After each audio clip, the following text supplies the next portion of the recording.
ప్రభునందు మీ సహోదరి సహోదరులారా, యేసుక్రీస్తు నామంలో మరొకసారి మీ అందరికీ శుభాభివందనాలు తెలియజేస్తున్నా. గత వాక్యంలో ఈనాడు లోకంలో ప్రజలు పడుతున్నటువంటి భయంకరమైనటువంటి శ్రమలకు, శోధనలకు గల కారణాలు జ్ఞాపకం చేశాం. అయితే ఈరోజు ఆ శ్రమలలో మనం ఏం చేయాలి? దేవుని బిడ్డలుగా మనము శ్రమలు విస్తరిస్తున్నప్పుడు, మన జీవితాల్లో శ్రమలు కలుగుతున్నప్పుడు, శోధనలు మనకు వెంటాడుచున్నప్పుడు, ఆ శ్రమలలో శోధనలో మనం ఏమి చేయాలో ఈ యొక్క వాక్య భాగంలో మనం ధ్యానం చేద్దాం. దానికి ముందుగా ఒక పాట పాడుకుని ప్రభుని స్తుతిద్దాం.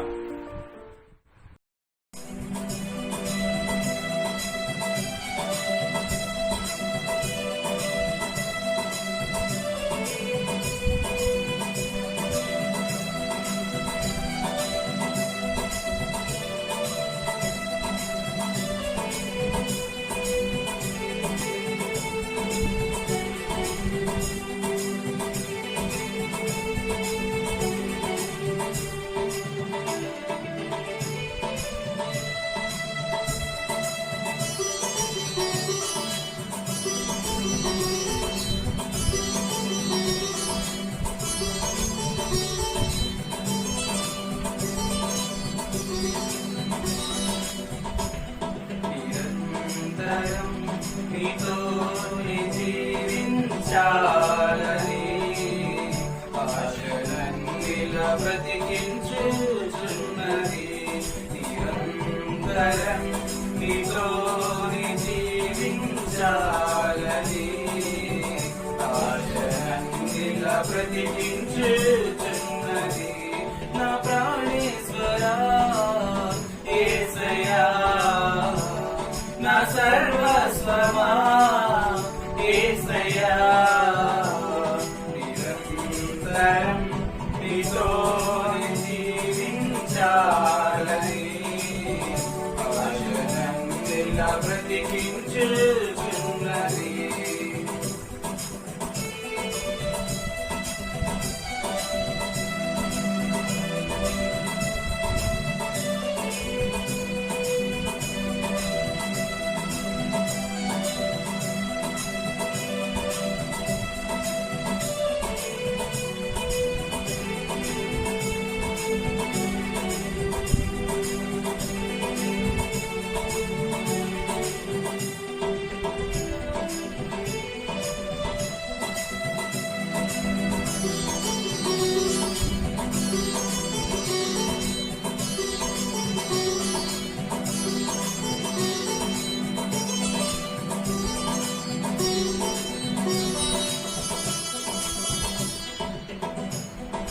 చీకటిలో నేనున్నప్పుడు నీ వెలుగు నాపై ఉదయించెను. చీకటిలో నేనున్నప్పుడు నీ వెలుగు నాపై ఉదయించెను. నీలోనే నేను వెలగాలని, నీ మహిమ నాలో నిలవాలని, నీలోనే నేను వెలగాలని, నీ మహిమ నాలో నిలవాలని పరిశుద్ధాత్మాభిషేకముతో నన్ను నింపుచున్నావు. నీ రాకడకై నిరంతరం నీలోనే జీవించాలని ఆశలన్నిలా బ్రతికించుచున్నది. నిరంతరం నీతోనే జీవించాలని ఆశలన్నిలా బ్రతికించుచున్నది. నా ప్రాణేశ్వరా యేసయ్యా, నా సర్వస్వమా యేసయ్యా, నిరంతరం నీతోనే జీవించాలని ఆశలన్నిలా బ్రతికించుచున్నది. రాసినటువంటి పత్రిక అపోస్తుడైనటువంటి పౌలు రోమీయులకు రాసినటువంటి పత్రిక 12వ అధ్యాయము 12వ వచనమును ధ్యానం చేద్దాం. నిరీక్షణ గలవారై సంతోషించుచు, శ్రమయందు ఓర్పు గలవారై ప్రార్థన యందు పట్టుదల కలిగి ఉండిడి. సహోదరి సహోదరులారా, ఇక్కడ పౌలు భక్తుడు శ్రమలో మనం ఏం చేయాలో చాలా చక్కగా మనకి నేర్పిస్తున్నాడు. వాటిలో మనం ఒక్కొక్కటి ఈరోజు ధ్యానం చేద్దాం. మొట్టమొదటిది మనం ధ్యానం చేస్తే ఇక్కడ రాయబడినటువంటి మాట, నిరీక్షణ గలవారై సంతోషించుచు, శ్రమయందు ఓర్పు గలవారై. శ్రమలో మనం ఏం చేయాలి? ఇక్కడ పరిశుద్ధాత్మ దేవుడు పౌలు ద్వారా మనకు రాయిస్తున్నాడు. ఏమంటారంటే ఓర్పు కలిగి ఉండడి. ఏమంటున్నాడు? ఓర్పు కలిగి ఉండాలి. శ్రమలలో మనం ఎలా ఉండాలంటే ఓర్పు కలిగి ఉండాలి. బైబిల్ గ్రంథంలో ప్రసంగి రాసినటువంటి గ్రంథము 10వ అధ్యాయం 4వ వచనం మనం ధ్యానం చేస్తే, ప్రసంగి 10:4లో మనం ధ్యానం చేస్తే, ఓర్పు గొప్ప ద్రోహ కార్యాలు జరగకుండా చేయును. ఏం చేస్తున్నట? ఓర్పు గొప్ప ద్రోహ కార్యాలు జరగకుండా చేస్తున్నట. ద్రోహ కార్యాలు అంటే పాపపు కార్యాలు. నాకు చాలా మంది ఓర్పు లేకపోవడం వల్లనే అనేకమైనటువంటి ద్రోహ కార్యాలు అంటే పాపపు కార్యాలు చేసి ఇంకా శ్రమలో కూరుకుపోతున్నట్లుగా మనము చూస్తూ ఉంటున్నాం. సమాజంలో మనం చూస్తున్నాం. ఓర్పు లేకపోవడం వల్లనే అనేకమైనటువంటి అనర్థాలు జరుగుతున్నాయి. అనేకమైన ద్రోహ కార్యాలు, పాపపు కార్యాలు జరుగుతున్నాయి. తొందరపాటు నిర్ణయాలు ఇవన్నీ కూడా ఓర్పు లేకపోవడం వల్లనే జరుగుతుంది. మనం ధ్యానం చేసినట్లయితే, కనాను యాత్రలో ఇశ్రాయేలీయులు మరి ఓర్పు లేకపోవడం వల్లనే ఘోరమైనటువంటి పాపంలో పడినట్లు, దాని ద్వారా భయంకరమైనటువంటి శోధన, ఉగ్రతకు వారు గురైనట్లుగా బైబిల్ గ్రంథంలో మనం చూడవచ్చు. నిర్మాకాండము 32వ అధ్యాయం 1వ వచనం మనం ధ్యానం చేసినట్లయితే, మోషే కొండ మీద నుండి కరువు చేయుట ప్రజలు చూచినప్పుడు ఆ ప్రజలు అహరోను వద్దకు కూడి వచ్చి, లేము మీ ముందర నడుచుటకు ఒక దేవతను చేయుము. చూసారా, ఆనాటి ఇశ్రాయేలీయులు మోషే కొండ మీద నుంచి దిగి రావడం ఆలస్యం చేసేటప్పటికి మరి చూడండి ఎంత ఘోరమైనటువంటి, మరి దేవుని దృష్టిలోను దైవజనుల దృష్టిలో కూడా చాలా ఘోరమైనటువంటి పాపం చేసినట్లు మనకు కనబడుతుంది. దాని పర్యవసానం మనం ఒకసారి అక్కడ చూసినట్లయితే 35వ వచనంలో మనం చూస్తే, 32వ అధ్యాయం నిర్మాకాండం 35వ వచనం చూస్తే, అహరోను కల్పించిన దూడను ప్రజలు చెరించినందున యెహోవా వారిని బాధ పెట్టెను. చూడండి, అక్కడ ఇశ్రాయేలు మధ్య ఆ యొక్క సమాజంకి కలిగినటువంటి బాధకు గల కారణం ఇక్కడ చక్కగా బైబిల్ గ్రంథం చూస్తుంది. అహరోను కల్పించిన దూడను ప్రజలు చేయించినందున, అంటే వాళ్ళు ఓర్పు నశించిపోయి, చూడండి, దేవుని కోసం ఒక నిరీక్షణ, దేవుని ప్రణాళిక కొరకు ఒక నిరీక్షణ, ఓర్పు వారిలో లేకపోవడం వలన వారు త్వరపడి, ఈనాడు కూడా చాలా మంది ఈ తొందరపాటు అనేటువంటి మరి ఆ విధానంలో చాలా మంది చాలా మోసాలు చేస్తున్నారు. ఆ ఇశ్రాయేలీయులు కూడా ఆ యొక్క అరణ్య యాత్రలో వారు కూడా చూడండి, ఆ అహరోను దైవజనుడు అహరోను నుండి ఒత్తిడి చేసుకున్నారు. మాకు దేవుడు కావాలంటే మేము చూడాలి. దేవుడిని ఏమైపోయాడు? మమ్మల్ని నడిపించినటువంటి మోషే ఏమైపోయాడు? యెహోవా దేవుడు ఎవరు? ఇప్పుడు మా ముందు ఒక దేవతను మాకు తయారు చేయని చెప్పి వాళ్ళు చేసినటువంటి ఆ ఒత్తిడిని బట్టి అహరోను వారికి ఉన్నటువంటి వారి చెవులకి, వారి మెడలో ఉన్నటువంటి వారి దగ్గర ఆ బంగారం అంతటిని కూడా ఒలిపించి తీసుకుని దాన్ని అగ్నిలో వేసినప్పుడు అది ఒక దూడ ఆకారముగా, ఒక ఎత్తు ఆకారముగా తయారైంది. దానిని చూడండి, వాళ్ళందరూ కూడా దాన్ని ఏం చేస్తున్నారంటే, వాళ్ళందరూ కూడా దానికి సాగిలు పడుతూ, దానిని మరి ఆరాధిస్తూ, దాని ఎదుట మరి వారు ఎంతో ఘోరమైనటువంటి పాపం చేస్తున్నట్లుగా మనకు కనబడుతుంది. ఆ యొక్క దుష్కార్యమును బట్టి, వారు చేసిన ద్రోహ కార్యమును బట్టి వారికి దేవుడు ఏం చేశాడు అంటే, వారిని బహుగా బాధ పెట్టాడు అని. అంతేకాదు కానీ ఆ వాక్యంలో మనం చూస్తే, ఇంచుమించుగా ఆ అధ్యాయంలో మనం చూస్తే ఇంచుమించుగా 3,000 మంది ఇక్కడ తెగులు చేత నశించిపోయినట్లుగా మనకు కనబడుతుంది.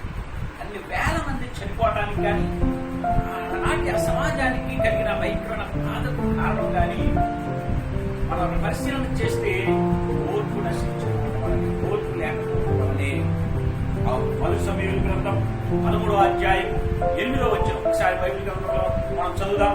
1 సమూయేలు గ్రంథం 13వ అధ్యాయం 8వ వచనం ఒకసారి మనం చదివితే, సమూయేలు చెప్పినట్లు అతడు 7 దినములు ఆగి సమూయేలు గిల్గాలుకు రాకపోవుటయు జనులు తన యొద్ద నుండి చెదిరిపోవటం చూచి దహన బలులను సమాధాన బలులను నా యొద్దకు తీసుకురమ్మని చెప్పి దహన బలులు అర్పించాను. 11వ వచనం మనం ధ్యానం చేస్తే, అందుకు సమూయేలు లాగుతున్నాడు, నీ దేవుడైన యెహోవా నీకు ఇచ్చిన ఆజ్ఞను గైకొనగా నీవు అవివేకము పని చేసితివి. నీ రాజ్యమును ఇశ్రాయేలు మీద సదాకాలం స్థిరపరచుటకు యెహోవా తలంచి అయితే నీ రాజ్యము చూసారా?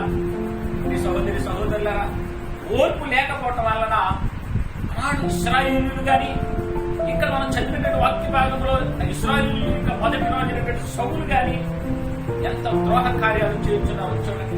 దైవజనుడు చెబుతున్నాడు, గిల్గాలుకు వెళ్ళి నేను వచ్చే వరకు కూడా 7 దినములు అక్కడ నా కొరకు నువ్వు నిరీక్షించు, నేను వచ్చి దహన బలులు అర్పిస్తానని దైవజనుడు చెప్పి ఉన్నాడు.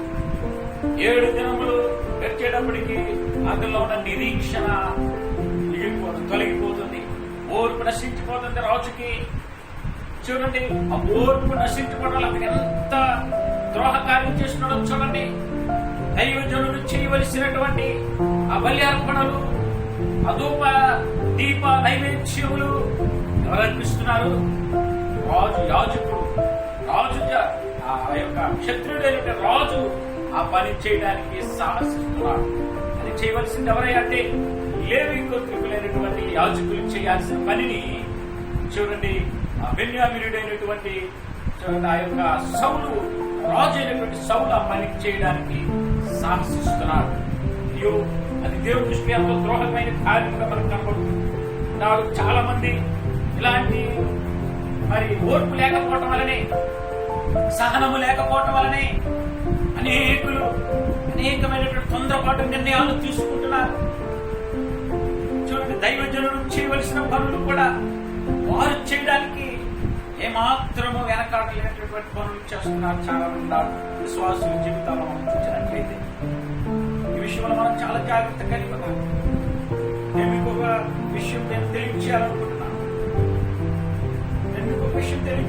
ఒక సహోదరి నాతో అంటారు, అన్నయ్య రేపు 7 గంటలకి మా గృహానికి శంకుస్థాపన చేయాలి. మేము గృహం కట్టుకోవాలనుకుంటున్నాం, పునాది వేయాలనుకుంటున్నాం. అక్కడ నువ్వు శంకుస్థాపన ప్రార్థన చేయాలన్నయ్య, 7 గంటలకు రావాలి అంటే 7 గంటలని ఎందుకు అనుకున్నావమ్మా అని నేను అడిగితే, కాదులండి ఉదయం కూడా చేస్తే బాగుంటుంది, ఏదో చిన్న అబద్ధం అవుతుంది. కానీ యాక్చువల్ గా ఆ సహోదరి నాకు తెలుసు, ఆవిడ ఒక సిద్ధాంతి చెప్పినటువంటి ఆ టయాన్ని ఆవిడ అక్కడ ఏర్పరుచుకుంది. సరే నేను అన్నాను, ఖచ్చితంగా 7 గంటల కంటే కష్టమేనమ్మా, నేను ప్రార్థన చేసుకుని నేను వచ్చేటప్పుడు కొంచెం అటు ఇటుగా వచ్చేస్తాను, ప్రార్థన చేస్తాను, భయపడుతూ మీరే తొందరపడకండి అని నేను చెప్పి వెళ్ళాను. సుమారుగా నేను 7 గంటలకు ఒక 10 నిమిషాలు అటు ఇటుగా నేను అక్కడికి వెళ్ళేటప్పటికి ఖచ్చితంగా 7 గంటల కల్లా సిద్ధాంతి చెప్పినటువంటి టైం కల్లా వాళ్ళే ప్రార్థన చేసేసుకుని అందులో ఏం చేస్తారంటే నవధాన్యాలని అవేవో అక్కడ ఇంకో ఆచారం ప్రకారం అన్ని కూడా ఆ యొక్క పునాదులు పోసి ఉన్నా. ఇలా నేను వెళ్తే చూసి, అన్నయ్య మీరు కూడా రండి ప్రార్థన చేసి ఇక్కడ కప్పులు పోయి ఇందులో శాపగ్రస్తమైన వాటిలో నేను ప్రార్థన చేసి కప్పులు పోయాను అని చెప్పి నేను వెళ్ళిపోతుంటే, అన్నయ్య అవునుకన్నా తీసుకోనప్పుడు ఈ శాపగ్రస్తమైన చోట నీ కానుకలు కూడా నేను తీసుకోనని చెప్పి నేను వెళ్ళిపోవడం. చూడండి, వాళ్ళు తొందరపడి దైవజనులు రావటం లేట్ అయితే వాళ్ళు తొందరపడి ఏం చేస్తున్నారంటే వాళ్ళే ప్రార్థన చేసుకుని ఆ యొక్క సిద్ధాంతి చెప్పిన టయానికి అన్యాచారాల ప్రకారము వాళ్ళు చేయడానికి ఓర్పు లేకపోవడం వల్ల ఎంత ద్రోహ కార్యం చూడండి. ప్రార్థనాపూర్వకంగా జరగవలసిన కార్యక్రమము అన్యాచారంగా జరగడం, ప్రార్థనాపూర్వకంగా జరగవలసినటువంటి కట్టవలసిన గృహము అన్యాచారముగా అన్యుల పద్ధతిలో చూడు, సిద్ధాంతుల యొక్క సిద్ధాంత ప్రకారము ఆ గృహం కట్టడం జరిగింది. ఈ గృహ కార్యానికి గల కారణం ఓర్పు లేకపోవడం వల్లే. అంతేకాదు, నాడు చాలా మంది జీవితాల్లో చూస్తున్న ఓర్పు లేకపోవడం వల్లనే ఒక చిన్న మాట అంటేనే ఆ మాటకి దైవజనుడు లేకపోతే తల్లి లేక తండ్రి సహోదరులు అయితే మనం చూస్తూ ఉంటున్నాం సమాజంలో మన పొరుగు వ్యక్తి ఎవరైనా ఒక స్త్రీ ఒక వ్యక్తి ఎవరైనా కానీ ఒక తొందర మాట మాట్లాడినప్పుడు దాని గురించినటువంటి ఓర్పు లేక సహనము లేక ఎంతో మంది నాడు వారి జీవితాలను ముగించుకుంటారు, ఆత్మహత్యలు చేస్తున్నారు. అయ్యో, చాలా విచారకరమైన సంగతి. చూడండి, దేవుడు వాక్యంలో మనం చూసినట్లయితే మీ సహోదరి సహోదరు, నేను అన్యుల గురించి చెప్పట్లేదు కానీ దేవుని పిల్లల గురించి చెప్తున్నా. నాడు చాలా మంది దేవుని పిల్లలు కూడా ఓర్పు లేనటువంటి స్థితిలో కనబడుతున్నారు. ఓర్పు లేకపోవడం వల్ల ఎన్నో ద్రోహ కార్యాలు జరుగుతున్నాయి. ఓర్పు లేకపోవడం వల్ల ఎన్నో పాపపు కార్యాలు జరుగుతున్నాయి. ఓర్పు లేకపోవడం వల్లనే దేవుని పనులన్నీ కూడా ఆటంకపరచబడుతున్నాయి. బైబిల్ గ్రంథంలో మహాభక్తులైనటువంటి వారి దేవుని చేత మంచి సాక్ష్యం పొందినటువంటి వారు కూడా ఓర్పు లేకపోవడం వలన వారు కూడా ఎన్నోసార్లు తొందరపడి మాట్లాడినటువంటి సందర్భాలు మనం బైబిల్ గ్రంథంలో చూడొచ్చు. చూడండి, బైబిల్ గ్రంథంలో మనం చూసినట్లయితే కొన్ని విషయాలు యోబు గ్రంథం 2వ అధ్యాయం 10వ వచనంలో మనం చూస్తే, బైబిల్ గ్రంథంలో 2వ అధ్యాయం యోబు గ్రంథం 2వ అధ్యాయం 10వ వచనంలో మనం చూస్తే, దేవుని దూషించి మరణము కమ్మని పలికిన భార్యతో దేవుని వలన మేలు అనుభవించుదమా, కీడును అనుభవించదగదా అంటూ విశ్వాసముతో దేవుని స్తుతించినటువంటి యోబు. తర్వాత శ్రమలు విస్తరించేటప్పటికి, బాధలు విస్తరించేటప్పటికి, వ్యాధి తీవ్రత పెరిగేటప్పటికి దేవుని వలన మేలు మాత్రమే శ్రమ అనుభవించడం మనం తగవా అని విశ్వాసంతో దేవుని స్తుతించిన యోబు అంటున్నాడు. చాలా విచారకరమైన మన 3వ అధ్యాయం మొదటి నుంచి మనం చూస్తే, గర్భం నుండి బయలుదేరగానే నేనేల ప్రాణం విడవకపోతిని అంటూ యోబు కృంగిపోయినట్లుగా మన బైబిల్ గ్రంథంలో కనబడుతుంది. యోబు దేవుని చేత మంచి సాక్ష్యం పొందినటువంటి, భూమి మీద నివసించే భక్తుల్లో యోబు అంతటి గొప్ప భక్తుడు లేడని దేవుడే సాక్ష్యం ఇచ్చినటువంటి ఆ మహాభక్తుడి జీవితంలోనే శ్రమలు ఎక్కువయ్యేటప్పటికీ కృంగిపోయి ఎంత నిరాశగా మాట్లాడుతున్నారు. ఓర్పు నశించు.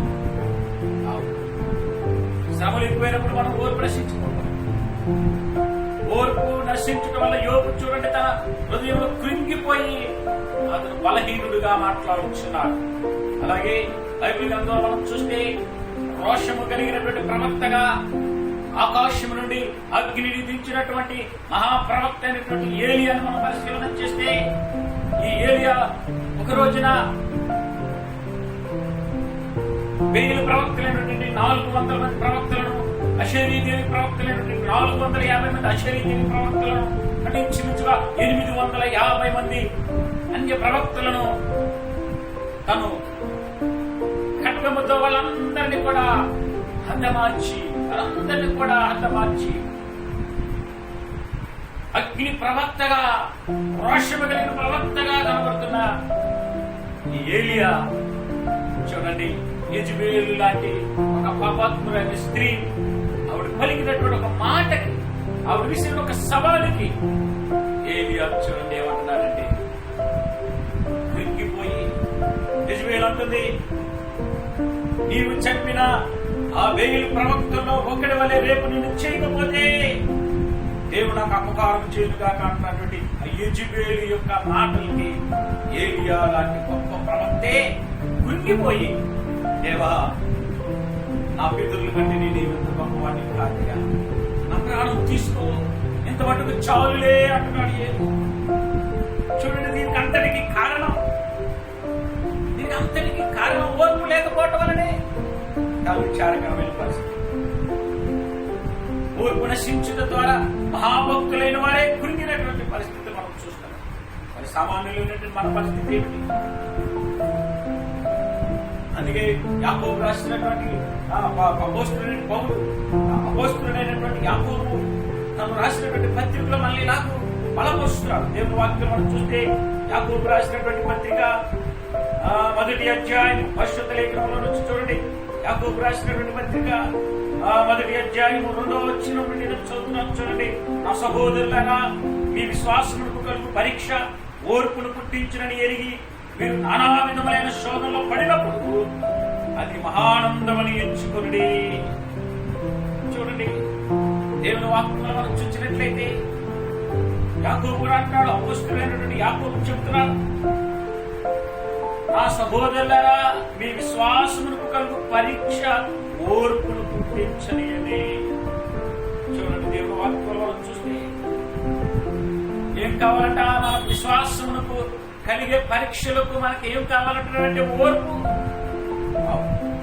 మన ప్రభు అయినటువంటి యేసుక్రీస్తు వారి లోకములో ఆయన సశరీరుడిగా జీవించినటువంటి కాలంలో ఆయనకు ఎన్నో శ్రమలు, ఆయనను ఎన్నో హింసలు, ఆయనకి ఎన్నో అవమానాలు, నిందలు, వాటన్నిటిలో కూడా ఆయన సహనం కలిగినట్టుగా మనకు ఆయన కలిగిన శ్రమలన్నింటిలో, ఆయన కలిగిన హింసలన్నింటిలో, ఆయన కలిగిన బాధలన్నింటిలో కూడా ఆయన ఎంత సహనము ఓర్పు కలిగి ఉన్నాడంటే చూడండి, ఆయన సిలువలో భయంకరమైనటువంటి సిలువలో ఆ భయంకరమైనటువంటి ఆ మరణకరమైన పరిస్థితిలో ఎంత ఓర్పు అంటే ఆయన సిలువలో ప్రార్థిస్తున్నాడు తండ్రికి, తండ్రి వీరేమి చేయించున్నారు, వీరెరుగురు వీరిని క్షమించేయాలి.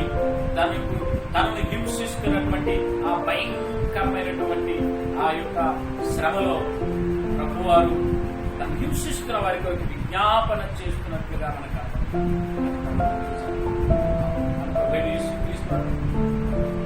మనకు చక్కని మాదిరిగా ఉన్నారు. శ్రమలలో మనకి ఓర్పు చాలా ప్రాముఖ్యం.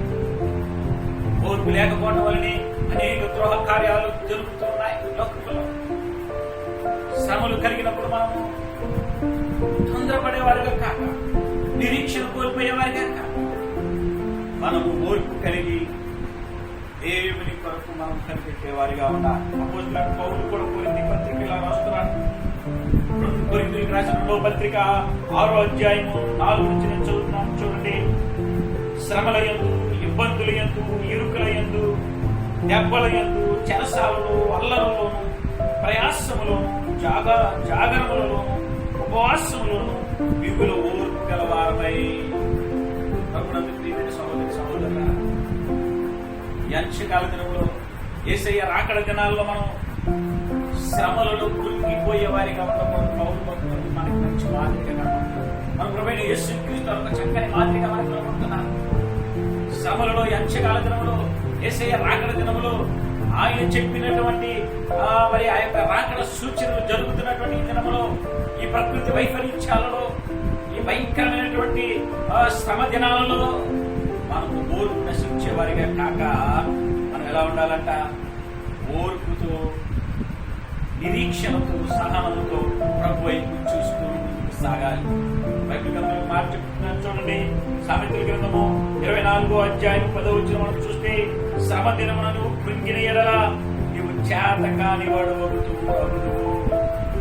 ఏమవుతామంట? శ్రమ దినాల్లో మనం కృంగిపోయినట్లయితే, శ్రమలలో మనము తొందరపడినట్లయితే, శ్రమలలో మనము నిరీక్షణ కోల్పోయినట్లయితే ఏం కలుగుతుందంటే అన్నాడు. మనం మొట్టమొదటిగా చూస్తే ఓర్పు లేకపోవడం వలన ఎన్నో ద్రోహ కార్యాలు జరుగుతున్నాయి అన్నాం. ఇక్కడైతే శ్రమలలో నువ్వు కృంగిపోతే నువ్వు చేత కాని వాడు ఉంటావు కనుక మనం శ్రమలలో కృంగిపోయే వారిలాగా, చేత కాని వాడిలాగా కాక ఓర్పు, సహనము, నిరీక్షణ కలిగి ప్రభు వైపు విశ్వాసంతో, మన విశ్వాసంతో ప్రభు వైపు చూస్తూ మనం ముందుకు సాగిపోవాలని